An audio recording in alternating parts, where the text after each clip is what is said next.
For the month of September 2024, I recorded clips of all of my interactions with my Betta fish tank to try and give people an authentic glimpse into the effort required to care for one of these little fish on the off chance you're thinking of getting one. So starting with day 1, and at the time of recording, Marmalade, my Betta fish, had only been in this tank for around a week. To reduce the risk of her jumping out of her new tank, I lowered the water level in the aquarium.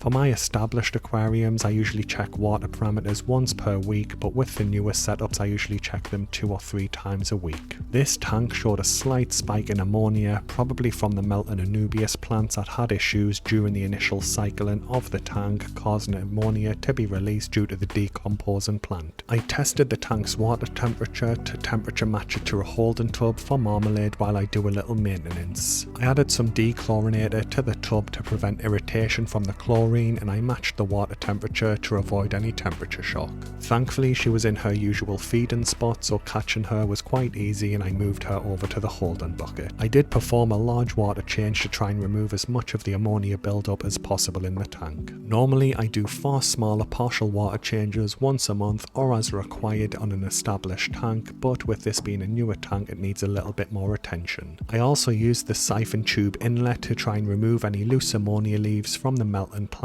as healthy ammonia leaves should be able to resist the pressure from this. Unfortunately, quite a few of the leaves did come off, suggesting that at least one of the 3 Anubias plants is basically in its final stages and it's not going to make it. Marmalade likes to wriggle around in the Monte Carlo carpet in the foreground as she looks for food, and it does cause some bumps in the substrate and she often uproots the Monte Carlo. While the tank water was low, I did decide to replant the carpet and plants, but she does this at least once a week, so I'm in here doing this quite a bit. The Hygrophila polysperma rosanavig in the back left had lost some of its leaves during the cycling process, so I decided to trim the stems. Most of the lower leaves had melted away, so I trimmed the stem down and replanted the healthy parts in the tank. I checked the water temperature of the fresh water to make sure it matched what Marmalade's used to, and then I added some tap water conditioner and shrimp salt. The conditioner neutralizes chlorine, chloramines and heavy metals that may cause issues with my Betta, and the shrimp salts increase my GH and KH levels for the shrimp in the tank. During the refill I knocked off the filter spillway, but the shrimp in here quickly moved onto it to start feeding on the algae buildup. To try and enrich Marmalade's environment, I added a floating plant ring with some water lettuce in it to try and teach her a new feeding game. Afterwards I gently placed Marmalade back into her tank, where she immediately started to explore the changes and was looking for food as it was very close to dinner time. I added some liquid fertilizers, as Betta fish have a low bioload compared to the plant density in this tank, and fresh tap water offers minimal nutrition for the plants. I chose to feed NT Labs Nanotropical, giving her 8 pellets, and she's still a juvenile Betta fish, but this may increase as she gets older and grows in size. I placed the food in the floating plant ring to help her learn to look there for her meals, and thankfully she caught on quickly. This is the current state of the melting Anubias in the tank, and I decided to leave 2 of the plants in there because one of them had just melted right back. I also increased the surface level a little higher because Marmalade does seem to be settling into her new home well. Finally I tried to customize the tank lid so I'd be able to put the lid on the tank with the hanging back filter in place, but unfortunately that didn't go to plan and the lid broke. On day 2 I gave my community tank some frozen Daphnia as a treat food, so I thought I'd try some with Marmalade. I placed 2 cubes in a plastic tub with hot water to defrost them, and then I bring the food to room temperature. This is what it looks like after around an hour with the cubes fully thawed out. Marmalade seems to be more puzzled than interested in the frozen Daphnia, and this is a similar reaction I get with my other Betta fish as well, and they just kind of ignore this type of food in my tanks. She ended up just going to her usual feeding spot expecting food to be added there instead, so here's a nice clip of her searching for the food that I added, and she does get close to one of the shrimp in the tank without trying to eat it, showing that she is getting more comfortable with her shrimp tank mates. On day 3 I added some NT Labs Nanotropical, and as usual Marmalade was hunting around looking for snacks. To try and get her into the routine of the enrichment game, I started placing her food amongst the different floating plants to encourage her to search for food. I know she's a fish, but I did feel bad seeing her consistently looking for food in the tank all day long without much success, so this way there's a little bit of excitement in her day. I also checked the tank's water temperature, as I'd switched from a huge Fluval T-Series heater to a small Hygen Nano filter, and I was a little worried about its performance. plants. Thankfully it's doing a great job of maintaining the suitable temperature in this tank for my betta fish. I bought this heater with my own money, but I do have a coupon code for US residents to get 5% off and free shipping if you'd like to get one for your own tanks, and I'll link to it in the description. I also checked the tank's ammonia levels after the earlier spike, but thankfully everything was looking stable. On day 4 I added food as usual to the tank, and this is how much I gave her of fluval bug bites granules. Once again I scattered it amongst the floating plants to keep trying to get her to explore for the food. I love how curious Marmalade is, and she's always investigating something in her tank and hoping that it's something she can eat. Again I checked the tank's ammonia levels just to treble check, but thankfully everything still looked good. On day 5 I went to add food to the tank and she was already there waiting, and she seems to be getting the hang of the routine. Once again I scattered the food granules amongst the floating plants, but she's definitely getting quicker at finding all of the food. On day 6 she was there waiting again, and just for clarification, she'll be able to see me going to the shrimp tanks right next to her tank and feeding them, so I do think she's starting to realise that that means she gets food soon. I checked the tank's water temperature again just to double check on the new heater, and thankfully it's maintaining the right temperature. I also did a small partial water change, which is usually what I'd normally change in a more established tank as some routine maintenance for the aquarium. This is because my test kit only detects ammonia levels up to 0.25 ppm and it ignores everything below that, so I just wanted to refresh a small amount of water to be safe. I also flipped the filter floss in the filter as it was starting to clog, and I replaced it with a fresh square. Then I rinsed out the 30 ppi foam that I use for biological filtration media in some old tank water before placing it back into the filter. I was really busy on day 7, so I just had to drop food into the tank and head right out of the door so I didn't get any footage. On day 8 I fed NT Labs Nano Tropical and removed some of the water lettuce from the tank because it was really starting to take over. I managed to capture another clip of Marmalade getting a close look at one of the shrimp in her tank, but she just swam off and left it alone without even trying to eat it, compared to when I first added her to the tank and she tried to eat all of the shrimp. One of the melting Anubias plants is starting to show fresh healthy growth, giving me hope that the remaining 2 will eventually recover. I also added a piece of algae wafer for the shrimp to feed on, and they gathered in place very quickly and they seem to be comfortable and not worried about Marmalade trying to eat them. On day 9 I fed fluval bug bites and I placed them all in one area of the tank just to make sure she can eat them, because this does have a larger granule size than her normal food. Again the shrimp were out and about in the tank, not bothered about Marmalade swimming around, but I did notice that I hadn't seen any of the ram's horn snails in here for over a week. I was busy again on day 10, so I had to add some food to the tank and head out, so again I didn't get much footage. On day 11 I went back to scattering her food amongst the floating plants. I also had an extra Anubias petite from a different tank setup that I just built and decided to add it to this tank to help cover the melting Anubias. I glued this new Anubias petite to a ceramic ring to weigh it down in the tank, and then I positioned it on the central rock to mask the melting Anubias behind it. On day 12 I added food to the tank and checked that the new Anubias was still in place, and the fresh plant growth on the melted Anubias was really coming through. The shrimp really don't seem to be fazed by the betta fish in here at all now, and they're all swimming around and grazing and going about their business without issue. I did notice that the Bacopa caroliniana was taking even longer to grow than usual, and that's saying something considering this is a very slow growing stem plant. On day 13 I added food to the tank and performed my weekly water parameter check. I use a liquid test kit as I found them to be far more accurate and reliable than the paper test strips. All 3 of the nitrogen compounds are reading 0 ppm for this aquarium. I know this might look ideal because it's safe for the fish and shrimp, but it's actually a drawback in this type of planted tank because I need nitrate as it's essential for plant growth. This is a common problem I have with my tanks with Limnophila sessiliflora in it, because it just grows so quickly that it consumes all the nitrate and then essentially starts starving itself. To try and correct this, I decided to increase the frequency of liquid fertilizer dosing in this tank to support the plant's nutritional needs. I also added an algae wafer for the shrimp and they started to graze on it right away, so I'm not sure how much biofilm's actually grown in this tank. Initially I thought that water lettuce plantlets were starting to take over the tank, but it does look like some duckweeds probably snuck in on the water lettuce that I purchased on eBay. I used a comb to remove as many of the tiny plantlets as possible, but from my experience with duckweed and other tank setups, it's basically a losing battle.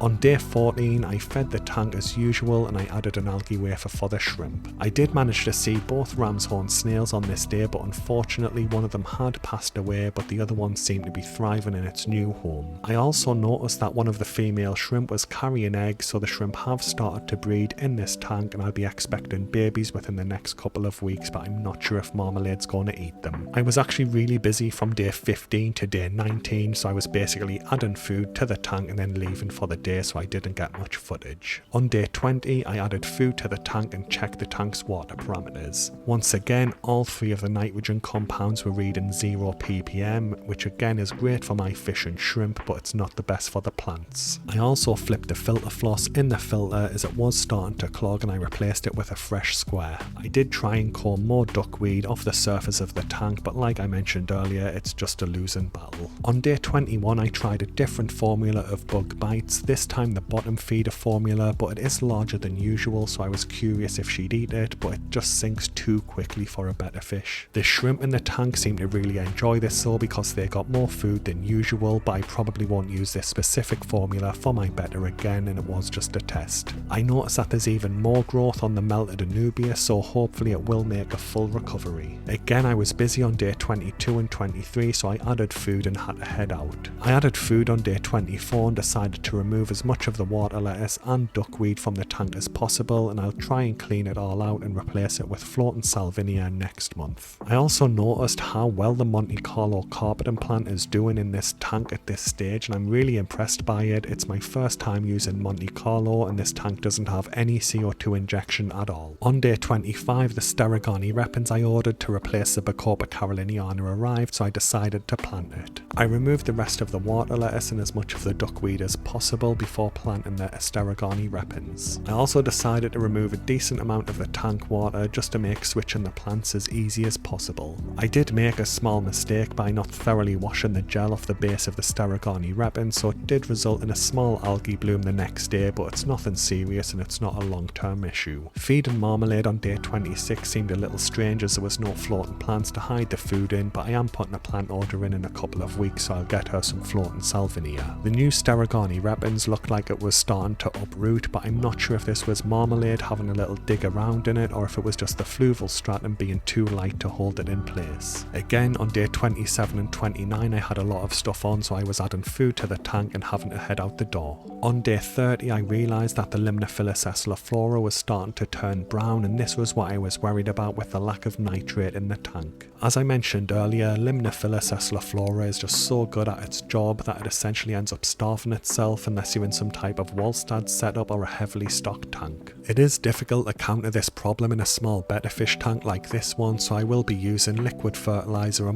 lot more frequently to try and save the plant. I also noticed that some of the new Sterigani repens was free floating in the tank out of the substrate, but I'm just going to leave it there until I can plant it in one of my new tanks next month. So that concludes the month, and this is the tank right now. I've left the Sterigani repens free floating in the tank for now, but it will be moved in a couple of days to be planted into a tank. The Limnophilus essiliflora is still browning, but I'm still dosing liquid fertilizer to try and feed it. The Monte Carlo is coming along really well in this tank, and I can't wait to see what this looks like next year. Most importantly, Marmalade is happy and really seems to be enjoying her new home, and she's not trying to eat her shrimp tank mates anymore. I'm really looking forward to seeing how this tank ages in the coming months, but if I can't save the Limnophila, I'll replace it with something like Rotala. Anyway guys, that brings the video to an end. Hopefully it was helpful and it's given people who are new to the hobby a realistic look of what you need to do for a Betta fish. Thanks for watching and have a good day.